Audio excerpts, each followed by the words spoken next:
Hello, everybody, and welcome to the November Inventors Gathering of Public Invention. Public Invention is a U.S. 501c3 public charity that could use your financial support, and sometimes it feels like we could use your moral support as well. Um, uh, this is kind of a spur of the moment thing. Sometimes we have outside speakers. We had some things planned, but we had to change the speaker. So you're going to be hearing from me tonight.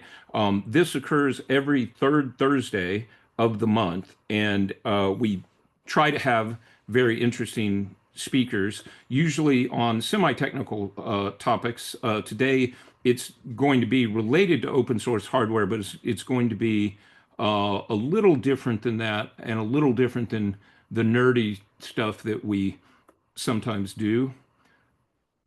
Let me start my slideshow. The title of my talk today is Stoicism, Christianity, and Public Invention, the Ethics of Open Source Hardware. So why talk about Stoicism and Christianity? Well, in short, they're the two systems that I've studied the most. And so they're the only things that I'm really qualified to speak of. Unfortunately, my knowledge of Islam, Judaism, Buddhism, Taoism, Marxism, etc., is just perfunctory. Arguably, these two systems have had the greatest impact on Western thought. The word Western is kind of unfortunate there, but it's what everybody uses. I'm saying too much, I'm sorry. In academic circles, I believe it's now normally the case that people present their personal beliefs as a disclaimer at the beginning of the talk. I'm not going to do that. I'm going to save that for the end because most of what I'm going to talk about, especially in the first of this, is not my opinion. It's supported by, historical fact and stuff. But later on, I'll tell you when I shift to things that are subjective and my opinion, and then at the end of the talk, I'll give you my personal beliefs, which of course inform some of the things that you're going to be hearing about these. So, what I'd like to do is to present Stoicism in a nutshell, then Christianity in a nutshell, talk about the differences between Christianity and Stoicism, talk about the similarities, the relation of those to history, and of course, this will be very, very compressed. And then I want to talk about the idea of gift versus duty, which is very important in these two philosophical and religious systems, and how open hardware is a gift to the whole world, and how open software, open hardware, and open science can fit technologists who want to work within one of these ethical frameworks, and how open technology also fits donors who want to give money. And then I'm going to talk about my personal beliefs. So Stoicism, in a nutshell, is relatively easy to define. It starts from the principle that you shouldn't worry about what you can't control. So there are a lot of things that I can't control. For example, I can't control that my nephew got brain cancer recently and he had a surgery and it seems to be successful. None of that was within my control. So a Stoic would say you shouldn't worry about those things. What can you control? You can control the way you behave. You can control your reaction to what other people do. And it is your duty to control those things. Now, the four Stoic virtues from classical times are wisdom, justice, temperance, and courage. And we're going to talk a little bit about those. We don't have time to delve into all of them, but they're very similar to some of the Christian virtues as well, and that's why I'm listing them out. So the history of Stoicism is that it is one of the great Greek philosophical systems alongside Aristotelianism and Platonism, and also Cynicism and Epicureanism. And it flourished in the Middle Roman Empire from about 50 years before Christ to about 200 years or 300 years after Christ, when the Roman Empire was Christianized. And it's called Stoicism because it met on the porch in the Agora of Athens, and the word for porch in ancient Greek is stoa. So that's what it's called. Now, in English, the word Stoic has come to mean something different than what Stoicism means, although it's related. The idea of the modern use of the word in English, when you say someone is stoic, you tend to think of them as an unfeeling robot who has no feelings and shows no emotions. The Stoics didn't really believe that you should do that, but they did believe that you should control your emotions and you should not allow your emotions to run away with you. You should certainly never act in anger, for example. You should also not act in fear, for example. Now, I'm going over this extremely quickly. Later on, we can talk a little bit more about it. The nice thing about Stoicism is that we have, from 2,000 years ago, very classical works which are relatively easy to read. So the four classic Stoics that we have a lot of works for are, first of all, Marcus Aurelius. And the Meditations by Marcus Aurelius is really a great book, and it's fun to read. I've read it about 4 times. It's a good book, and it's also a book that expresses the philosophy really well, or at least the ethical part of the philosophy. The Stoics also had a physics and a metaphysics, but that has been obsoleted by modern physics, and so there's no, unless you're interested in ancient times, there's no reason to study Stoic physics, but Stoic ethics is still quite reasonable. Now, the interesting thing about Marcus Aurelius is that he was the emperor of Rome between about 140 to 160 AD. And so, in certain ways, if you don't count China and India, he was the most powerful person in the world during that period of time. And this was his philosophy. Next, we have Epictetus, who was the opposite. Epictetus was a Greek slave who later was freed, and he wrote an excellent book called the Enchiridion, which just means the handbook. Let me see if I'm talking about this later. No, I don't think I am. It's interesting that Epictetus was slightly earlier than Marcus Aurelius, but one of them was a slave who had almost nothing, and one of them was the most powerful person in the world, and they both use this philosophy. In fact, Epictetus, there's a famous story. His master used to like practicing wrestling moves on him.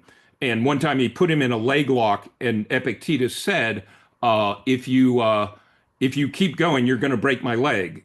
And the guy did and broke his leg. And then Epictetus said, see, I told you, there you've broken my leg. And then he walked on crutches for the rest of his life. Now, Seneca is probably the best writer, and he's famous for being the advisor to Nero, who was later executed by Nero, or committed suicide because Nero was about to execute him. Seneca is a little harder to read, is perhaps more interesting, but I wouldn't start with Seneca. I would start with Marcus Aurelius and Epictetus. Musonius Rufus, we only have fragments of his work. I would say we have about 15 pages of Musonius Rufus, although he's mentioned a number of times in other works. Musonius Rufus is particularly interesting because he believed women should study philosophy, which was probably about 50% of Stoics believed that at the time, but that was very unusual in the ancient world. Now, among modern writers, Ryan Holiday is famous. He's written many books. I've read one of them, The Lives of the Stoic, which is very good. That's kind of the best place for reading for Stoicism. But I would really start with the Meditations by Marcus Aurelius. It's the only book he ever wrote. And it wasn't intended to be a book. It was just his personal writings, which were published after his death.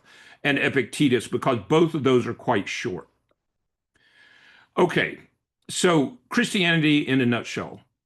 Christianity is big, and there are lots of people who are Christians who believe different things. So it's almost impossible to get this right. Okay, but the great commandment from Jesus is to love God with all your heart and your soul and your mind, and also to love your neighbor as yourself.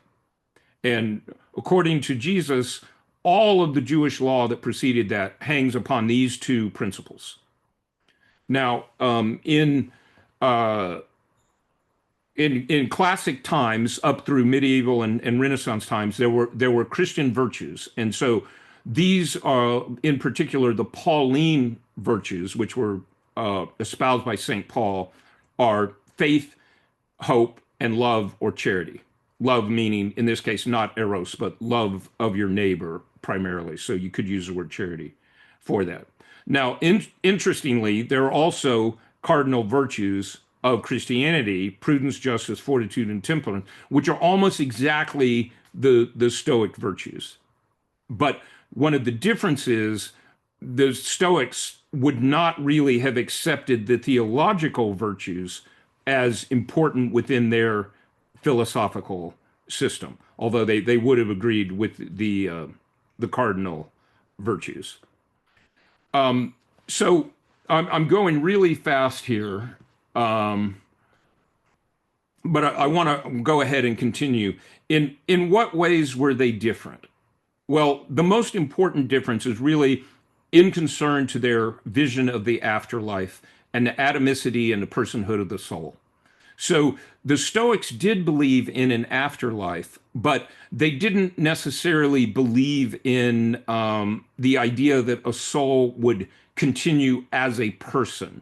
It was more the case that they believed the soul would be transmuted into what they really believed was fire, because they believed in the earth, water, air, fire physical system of the universe. But essentially, it would melt back into the universe to be reused. And you wouldn't, in any sense, retain a memory or an identity. Whereas it's very clear that Jesus believed, no, there is an afterlife, and you will be, although you may be transfigured, you'll be essentially the same person that you were in this life. And so the Stoics and the Christians were very different in that respect.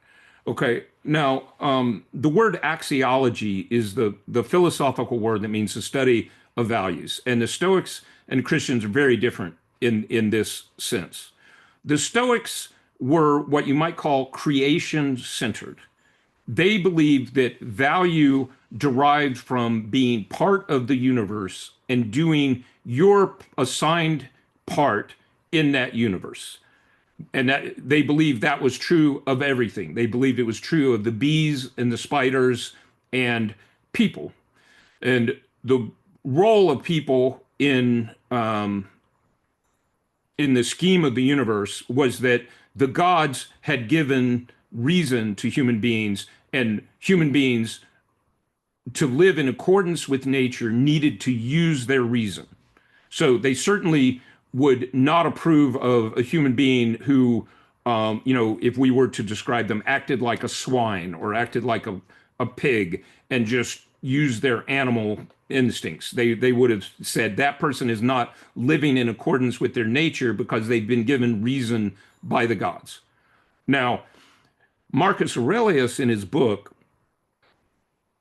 entertains the notion that the gods do not exist. So the Romans and the Greeks were kind of fuzzy on whether the gods were really persons or if they were personified forces or if they really existed at all.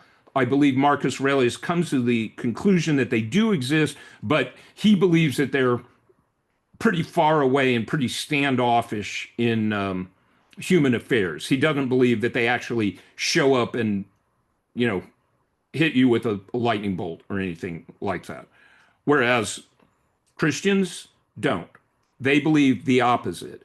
They believe that goodness essentially derives directly from God, not from nature itself. Now, they may believe that nature is good because nature was created by God, but they fundamentally, all value derives from God and your relationship to God in a Christian worldview. In fact, at one point, someone calls Jesus good, and Jesus responds, "Why do you call me good? Only the Father is good." Okay. Now, so Stoics seek to live in accord with reason and nature. Christians seek to live in accord with the will of God. Christians emphasize your beliefs and your feelings, and Stoics de emphasize beliefs and feelings. The Stoics think if you're ecstatic with joy, or angry, or sorrowful, or fearful, or afraid, or hungry, their attitude is sort of tough toenails.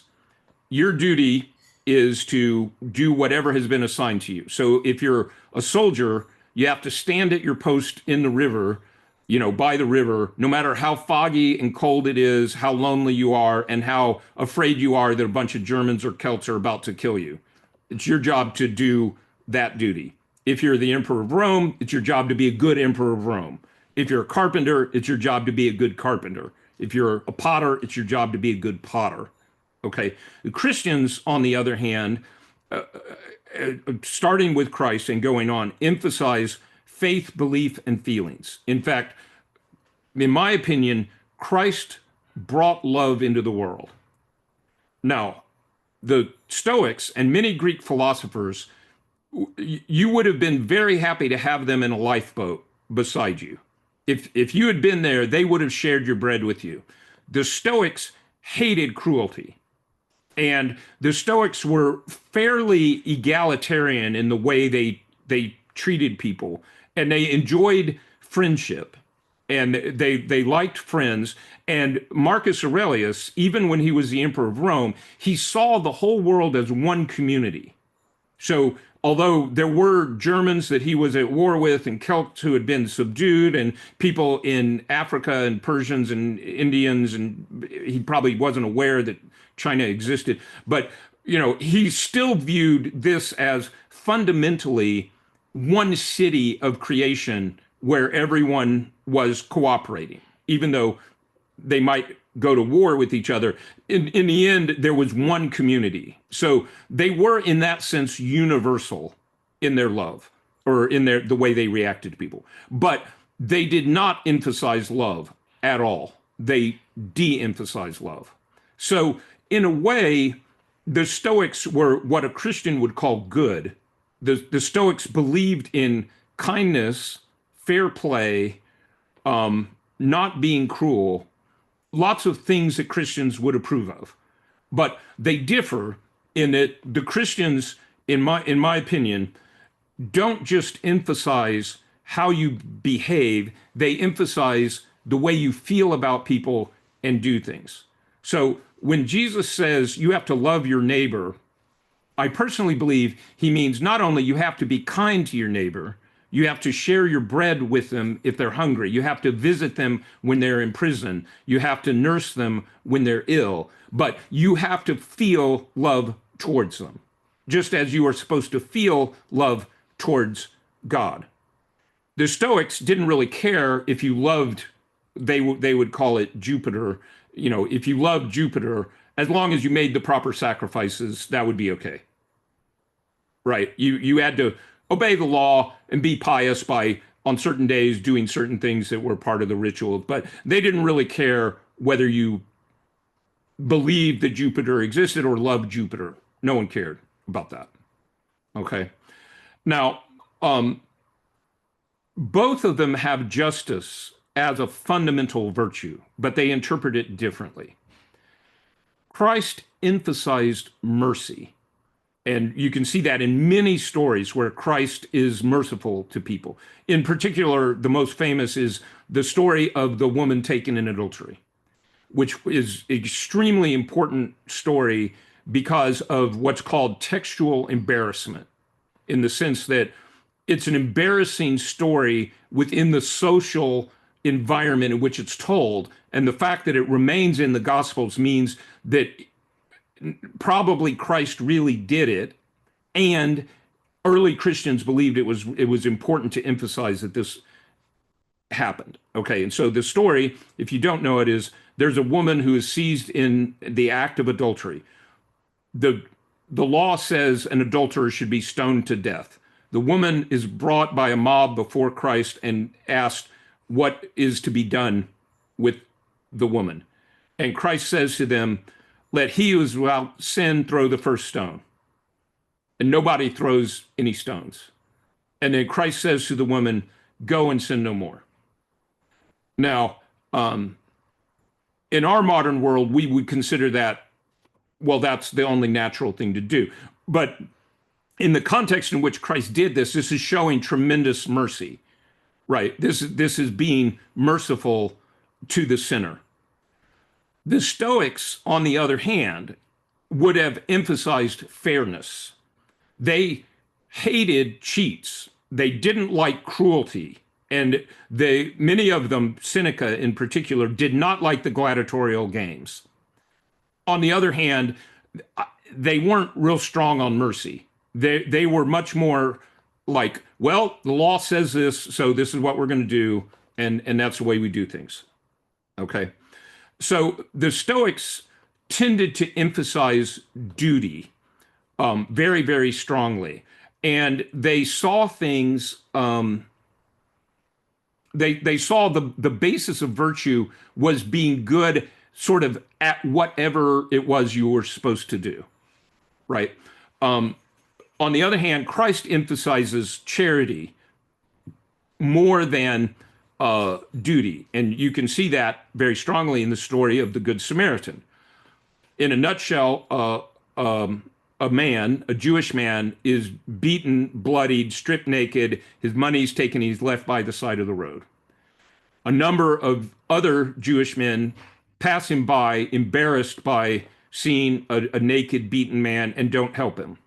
A Samaritan, who the Jews kind of looked down upon, but lived close to where they were, and there were Samaritans all over the place, took pity on the man and picked him up, wrapped him in a cloak, took him to the inn, and gave silver pieces to the innkeeper and said, take care of him until I return.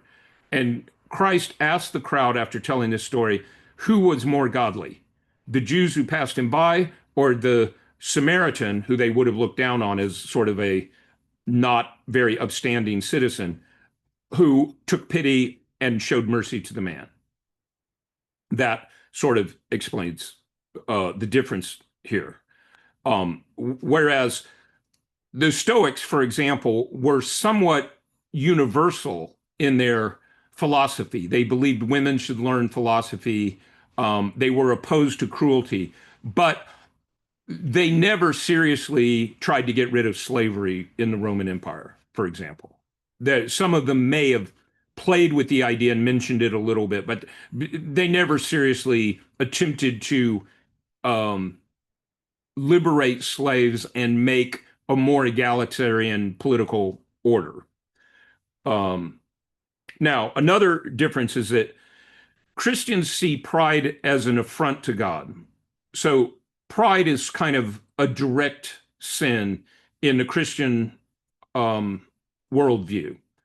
The Stoics also see pride as dangerous, but mainly because it's a limitation on your learning. That is, a person who thinks they know things tends not to learn things. So being prideful in what you know was very, very dangerous because it blinded you to learning new things and making good decisions. Also, they didn't like people putting on airs and sort of being putting themselves above other people, although there were limits to that, as we've seen. So there are important similarities, and believe it or not, I'm going to bring this back to open source hardware and open source software, which is what public invention primarily does. Should you be indifferent to material wealth beyond poverty? Well, both the Christians and the Stoics would say yes, but for different reasons. Okay, so the Stoics believed that you were allowed to have preferences, and they actually use the term preferred indifference. Okay, it's better to be well-fed than to go hungry. It's better to have a nice house than to be homeless. But a good Stoic should also be willing to say, I can face exile I can be thrown out of my sumptuous villa and sent off to some island to do what's right, and to be a just person, because these material things, although I prefer them, are not that important to me. I am indifferent to material wealth. Why? From a Stoic point of view, because you don't control material wealth. It may be taken away from you. It is not something that you control. Fortune may have given you a lot of wealth. The people who wrote books in the Roman Empire typically had a lot of wealth, or it may take that wealth away from you. The emperor may decide that he wants to confiscate your estate, which certainly happened with Nero, for example, and Commodus and other terrible emperors, and you can't control it. So that's the way the Stoics feel about it. The Christians, on the other hand, believe that material wealth is not very important, because what really matters is your disposition to God, and in the afterlife, heaven, and living ever after in what's called the New Age, or the aeon in Greek, which may not be quite the same as eternity. It's a little hard to understand exactly what that means, but certainly they absolutely believe that there was something beyond this life and beyond your death that you should strive for. Okay. And famously, there's the story of the wealthy young man who comes to Jesus and says, all my life I have kept the law. I've honored my mother and father. I don't cheat. I don't steal. What should I do to be perfect? And Jesus says to him, if you've kept the law, you're a good person. If you want to be truly perfect, sell all of your possessions and come follow me. Now, very few people do that, although we should point out many uh, people we would call monastic people, Catholic priests and nuns and monks and other people do this. They do exactly this, right? They take a vow of poverty and try to do something religious. So it's by no means crazy. It tends to be kind of crazy if you're watching American television. You don't see people doing that very much, but it's actually fairly common. Okay. They both believe that you should benefit others, but sort of in different reasons. One is the Christians believe you should love people. The Stoics believe you should do your duty to them. So they both believe, in my opinion, that God has given you reason and you should use it. That you are not allowed to kill yourself, you're not allowed to harm yourself, and that you should sort of use what you have. And the Christian story of that, a light is not put under a basket, it's set upon a lamppost to give light to the entire household. And there are other stories, like the story of the talents, where three servants are given talents of silver. Talent was a jar about the size of a gallon, right? So a talent of silver would be like this much silver, and they do different things with it. Now, it's a funny coincidence that the word talent has nothing to do with like my ability to play a violin in modern English, but I like to think of it that way. If you are given talents, according to that story, you have to use them. And so the three servants dispose of their talents in different ways. One invests it so that when the master comes back, there's more money for them. One buries it in a hole, and another does something else. And the master of the house reserves the people, rewards the people who have used the talents wisely, and we would say have invested the talents. And then, as I've said, they both believe pride is dangerous. So this is just a brief timeline of history here. So Stoicism begins with Zeno of Citium in Athens about 334 BC. That's when he was born. That's well before the middle part of the Roman Empire. But we don't know of any, we don't have the writings of any Stoics that are mentioned until you get to Seneca. Now, we know there are some, because they're mentioned in lots of books, and there are debates between philosophers, but we don't have preserved their writings. So there was stuff going on in philosophy during this period of time, but it's historical and it's not accessible to us. And then Rome conquers Greece in 146 BC. This is after Alexander the Great has, as the leader of the Greeks, conquered Egypt and Persia and other parts of the world, reaching India, though he stopped at India and came back. And then, as best we can figure, Jesus Christ was born about 4 BC and was executed about 30 in the Common Era or AD. And of course, in what I'm saying, Jesus probably knew about Stoicism and Cynicism and basic Greek philosophy. He lived in a place that was dominated by Greek-speaking Romans. He would have known all this stuff, but he brought love into the world. And of course, he was also Jewish. So it's a little unclear how much Jesus's message was meant only for the Jews and was meant for everybody. And there, in the early part of the Christian church, there were great debates over the subject, and those debates are still going on. And then Epictetus lived from 50 to 135 AD. And then Marcus Aurelius was born in 121 AD. And he reigned from 161 Common Era to 180 Common Era. Now, Marcus Aurelius is often considered the last of the 5 good emperors, or the last of the 5 adoptive emperors, because he was not a capricious or evil person. And he was, an able administrator, and he did good things, and he didn't order people killed for no reason, and he didn't confiscate people's estates. And he was a Stoic, and he's often held up now as the model of the philosopher king, someone who is both a philosopher and a king. The Roman Empire, so Marcus knew of Christianity. He mentions it in the Meditations. In fact, he mentions 2 deaconesses. So these are female leaders of the Christian church, were tortured to death and refused to abandon their faith. So, as a historical document, his writings make clear that women were an important part of the early Christian church.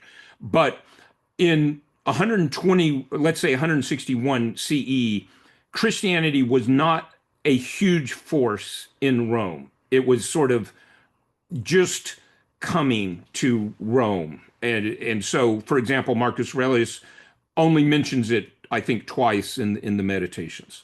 Okay, however, by 380 CE, the Roman Empire is completely Christianized, and Christianity has become the state religion of Rome.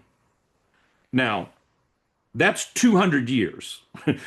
That took a long time, and a lot of things went back and forth. There were a lot of things going on. And then Stoicism, which, like the Academy itself, the Plato's Academy, was suppressed by the Christian church. Of course, some Stoic writings, for example, those of Boethius, survive. And then Stoicism was repopularized around 2015. That's when I learned of it. So one thing that's really important to me in kind of my journey is the relation of the Inklings to Stoicism. So the Inklings were 4, 5, or 6 writers at Oxford around the time of this, before and after the Second World War, which met in C.S. Lewis's rooms, and they include Tolkien, C.S. Lewis, Dorothy Sayers, Charles Williams, Owen Barfield, and arguably a few minor figures. But those 4 were really the biggest. Dorothy Sayers was part of that group, but not really accepted as an Inkling. So, of course, C.S. Lewis and Tolkien are incredibly popular writers today. I mean, arguably, along with J.K. Rowling, the most popular writer in some ways, right? And they were both very much aware of Stoicism, and they both rejected it. So there's this famous line from the Fellowship of the Ring where Frodo is complaining a little bit that, things are so dark that Sauron, the Dark Lord, has arisen and is threatening the world with destruction and so forth. And he says to Gandalf, "I wish it need not have happened in my time," said Frodo. "So do I," said Gandalf, "and so do all who live to see such times. But that is not for them to decide. All we have to decide is what to do with the time that is given us." Now, that is a classic statement of the Stoic philosophy. Okay. But Tolkien was not a Stoic. He was a Christian. And although many Christians are probably not aware of this, The Lord of the Rings is an extraordinarily Christian book. In particular, the ending, which we all know, but is wonderful. It's really one of the best endings of a long book that there can be. Um, it is through unjustified mercy to Gollum by Bilbo and Frodo that the ring is finally destroyed, despite the fact that in the end it corrupts Frodo. Right? Frodo failed to resist the ring, but because he had been merciful to Gollum, in the final scene, Gollum bites his fingers off, or one finger off, takes the ring, falls into the cracks of doom, and the mission is accomplished. Even though Frodo, in a way, was not spiritually strong enough to complete the mission himself. Bilbo had an opportunity to kill Gollum. Frodo and Sam had many opportunities and good excuses to kill Gollum. And if they had, they would have lost. Now, C.S. Lewis, who is really one of my intellectual heroes, understood but also rejected Stoicism. So Lewis opposed the apathy. And by apathy in the Stoic sense, it doesn't mean being a couch potato. It means putting your feelings aside. So Lewis felt the death of his mother and his wife and other people, very strongly. He understood the Stoic indifference to death, but he opposed it. And he believed that we should be sorrowful to death. And our hope lies in that the Christian God will save us and take us to another world, not that we should just be tough in the face of death. So his attitude was, a classical Christian attitude towards that. And you can see this in one of his wonderful books, which is not that popular. It's the last book he wrote, Till We Have Faces, where there's a Greek Stoic tutor named Fox, who is a very sympathetic character, but in the end, his philosophy is inadequate for the hero. I suggest you read it. But Lewis saw the ethical virtues of Christianity and Stoicism as the same, but of course, he believed in the theological virtues. So it's interesting, and I think in a modern sense, it's very powerful to understand the Stoic formula expressed at the end of the Monty Python movie, The Life of Brian, by Eric Idle's character. And this would have been rejected by Lewis. Okay. And of course, the Life of Brian, when it came out, was controversial, but it was controversial for stupid reasons, because it's not an anti-Christian movie in any sense. It's not a pro-Stoic movie in any sense. But in the end, one of the characters expresses a very Stoic belief, which is very different than a Christian belief. So they're up on the cross being crucified and they're about to die. And one of the characters says, I mean, what have you got to lose? You come from nothing. You're going back to nothing. What have you lost? Nothing. That's a Stoic attitude, not a Christian attitude. Okay, that ends my sort of objective things, sort of. So there's going to be a little bit more opinion in this part of the talk. So Stoic believes in doing your duty and indifference to wealth and disliked excess luxury, but they did not really believe in mercy or charity as a direct virtue. Of course, Marcus sold the imperial furnishings to raise money for the military when he was on hard times and the Roman Empire was losing the war against Germany and so forth. But nonetheless, that's the basic principle. Okay, Christ does exemplify and demand charity and mercy.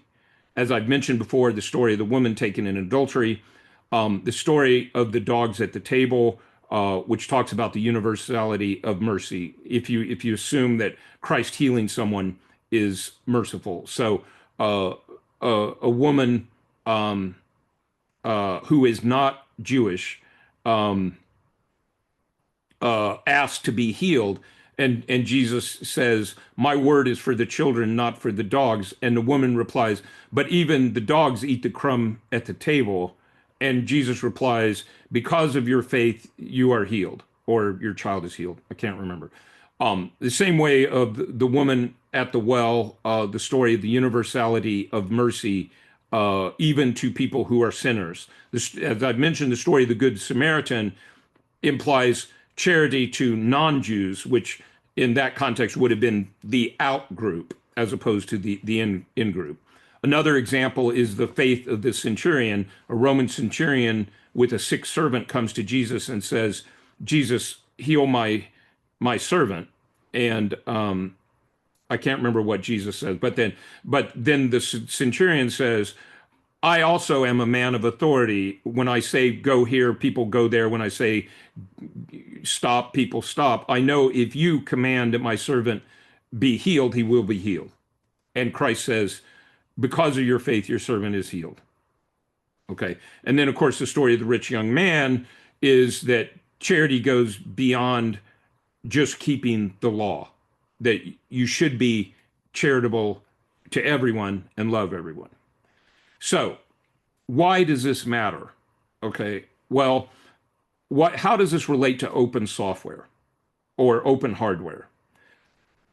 Unfortunately, Jesus did not talk about technology, right? You just can't take the fragmentary text in the Gospels that we have from what Jesus said and develop a political economic theory from what he said. Okay. But nonetheless, we live in the world and we can understand basic economics. And I don't have time to completely explain this. Hopefully you've seen it before, but this is a classic supply curve, which is from K to S, and a demand curve from J to D. And the theory is if the price E is found, which is an equilibrium, there's some people who would have paid more than $80 for whatever it is they're getting. And so the fact that they can get it at 80 is a pure good to them. And that's called the consumer surplus. Okay. Now, my favorite example of this is Wikipedia. What do people pay for Wikipedia? Zippo, Goose Egg. It's free. Nobody pays for Wikipedia. And yet, what would people pay? What would people be willing to pay if it were going to be withdrawn? Now, I personally would pay more than $576 per person. But someone did a study and says, well, most people would pay $576. Okay, that's per American. Multiply that by 350. Okay, we're talking about, many billions of dollars, which are essentially given free to the world as a gift, charity. You don't have to pay anything for it. Okay, it's beautiful. The people who made Wikipedia are going to get into heaven. Of course, many people contribute to Wikipedia. They get to get into heaven too. All right. Now, how does this apply to open hardware? Well, open hardware is different because even if the design is free, the hardware is almost never free. You're going to have to pay something for the hardware. Now, I personally believe even if we have free open hardware where the design is free and anyone is allowed in the whole world is allowed to make it, a firm in Africa, a firm in North America can make the same device and distribute it. Most hardware is going to be distributed by for-profit firms because that's an efficient way of making things. So what does it do in an economic sense for public invention to do what it does, and for open source medical supplies to do what it does, which is to make designs completely free for other people to build on or to manufacture if they want. Okay, well, it doesn't lower the consumer surplus the way the fact that Wikipedia is free knowledge, it's been lowered to zero, but it lowers it a little. Okay, open hardware limits monopolies. And I don't have a slide on this, but I think most people understand this. Monopolies decrease the consumer surplus by increasing the price point. Okay. And so the effect of a monopoly in general is to take the supply curve and move it up and to the left, which cuts into the consumer surplus. Okay. Additionally, what open hardware does is it lowers the price for firms to begin operating, and therefore it increases the producer surplus as well. Okay, now producer surplus is not profit, but it's closely related to it. So by defraying development cost, it makes it easier to start a business, which increases profits, which in terms of the supply curve, moves the supply curve from K to S to the right, lowering the price E that everybody pays for it, and everybody is better off. Now, one of the things that's really important is, is technology good or is technology bad? You have to ask these questions. Jesus doesn't give us a direct insight into what he thought. Okay, the Stoics also don't particularly talk about it because what we think of as modern research and modern university systems and that kind of thing didn't really exist in the time of Marcus Aurelius. It is true that Archimedes, the greatest scientist until Newton, who had arguably created his own version of calculus, was killed by a Roman soldier during the conquest of Greece. And in a way, that was kind of the end of the Greek spirit of trying to understand things mathematically and scientifically. Nonetheless, we have to ask this question, right? And just because it's a hard question to answer does not relieve us of the responsibility of asking the question. Now, I believe one of my heroes is Richard Buckminster Fuller, and he wrote books about this.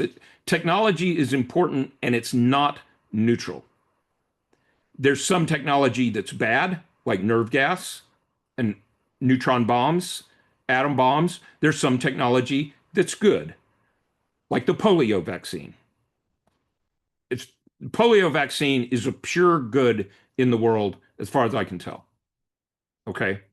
Now, you really can't be ethical in a modern world without considering technology, because technology is the elephant in the room. I mean, it's huge. It has an outside impact on human welfare, both good and bad.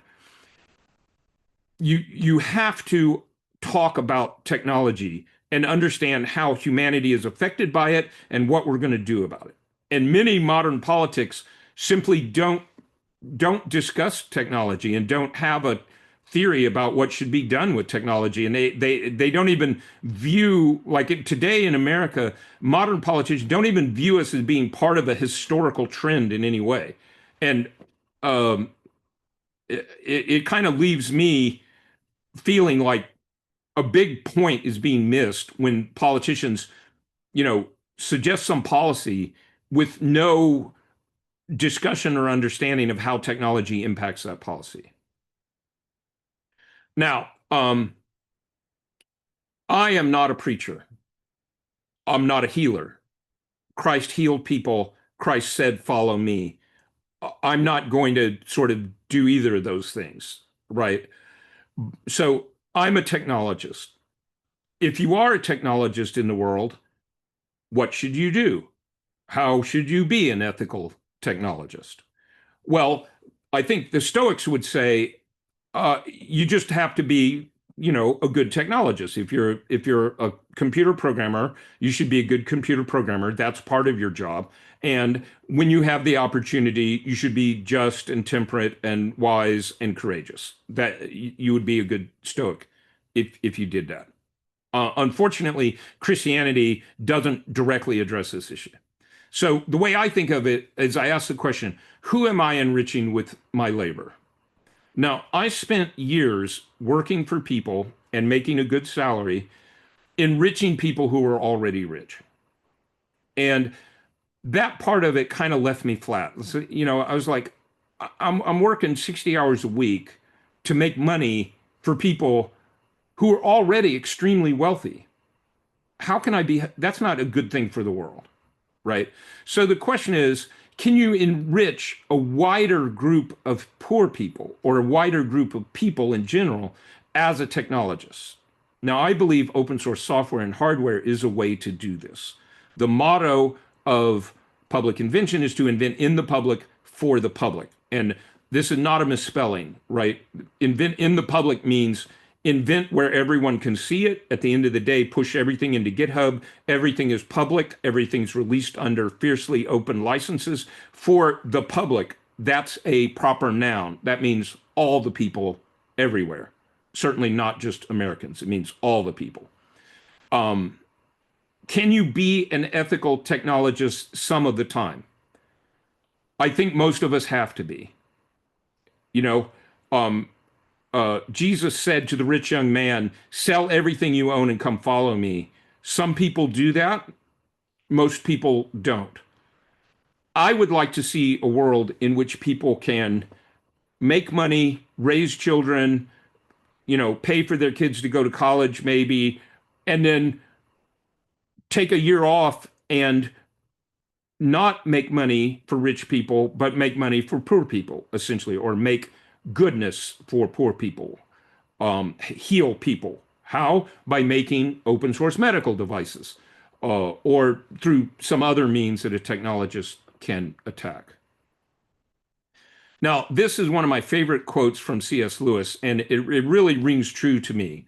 So he said, how monotonously alike are all the great tyrants and conquerors have been. How gloriously different are the saints. And I really believe this is true. There are many ways to be good in this world, and there's kind of really only one way to be bad. You can be a good painter. I'm not a painter, or not very good. You can be a good musician. I'm not a very good musician. You can be a technologist. That's one way to be good. You can be a farmer. You can be a nurse. There are lots of ways to be good. I personally believe we have been given talents so that we will be different. Just as there are many flowers in a field, the field is not made ugly by the fact that there are different kind of flowers in the field, right? We should have 1,000 different ways of doing things. Now, it's interesting.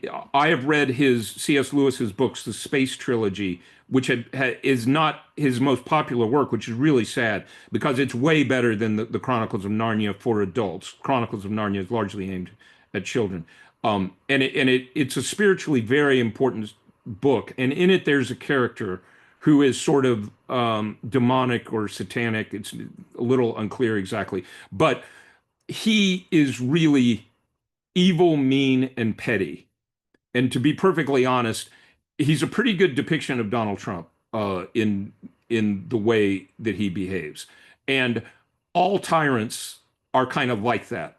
They're small on the inside, whereas all the saints, are different. Saint Ignatius Loyola was a soldier. Saint Francis, like the birds, right? They're different ways of being good. And it's no accident that some of our greatest writers are Christians. Tolkien, J.K. Rowling, C.S. Lewis. And this has been discussed by other philosophies beyond me. This is not my insight. Malcolm Geet and some other people have talked about this. But there's definitely a current of Christian thought that fosters imagination and creativity.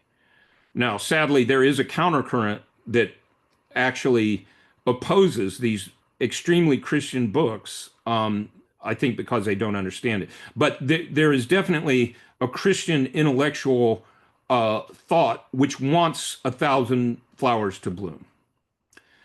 So, what are you to do if you're not a technologist but you're a donor?